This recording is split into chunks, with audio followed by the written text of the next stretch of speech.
Okay, seriously, I'm going to show you how to knot your needle. In case you don't know, you need a knot at the end of your needle when you're hand sewing. If you are using a single strand of thread, which is what you do with most hemming stitches, you will have one end inserted through the needle and then you have a single strand at the end. The easiest way to tie a knot is to form a loop and pull the end through it. If you feel that is not a large enough knot, you can repeat that and thus have a larger knot. That will keep your stitches from falling off of your garment.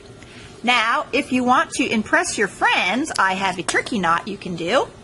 You simply take your needle, this is the pointed end, this is the threaded end, and you bring the end of your thread around from the back to the front. So there is my end of my thread. Then you wrap it around your needle twice. You pinch that and slide it off the end of your needle, and voila, you have a knot in the end of your thread. Once you start sewing, and you sew, and whatever stitch you're using, be it a slip stitch, a running stitch, a catch stitch, a prick stitch, a pick stitch, a back stitch, whatever stitch, when you get to the end of that stitching, you are going to want to knot your thread so that the stitches stay in place and do not fall off the fabric. So again, the easiest way is to make the loop, bring the needle through it, and use your thumb or finger to secure it where you have stopped stitching. Another way to secure your stitching, a lot of people like to take a little back stitch, which means you would take a little stitch behind where your needle exited. A back stitch always adds strength to whatever finish you decide to complete. There's another way to end your stitching. Another very common knot is when you have reached the end of your row of stitching, you simply bring your needle back through the fabric. You don't have to catch the front or, have it show. And now what you have is a loop. You have formed a loop by bringing your needle through the fabric. Here is your loop. And then you simply put your needle through the loop, and then you pull the loop tight.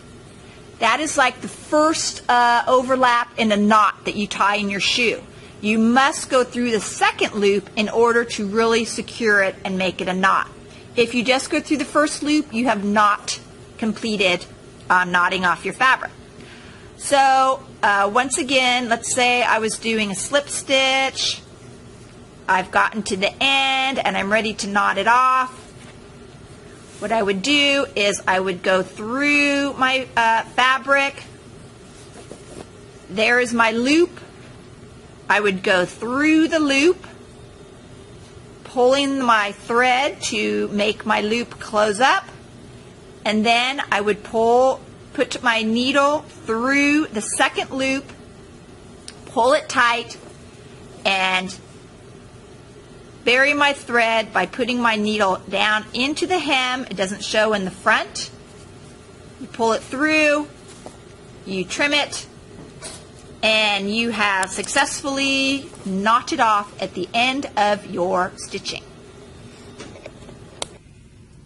Hey, if you have liked my video instructions so far, be sure to check out my blog. It's a lot of fun. It's got a lot of information on sewing and stores and all kinds of stuff. It's www.wesew.blogspot.com. Check it out.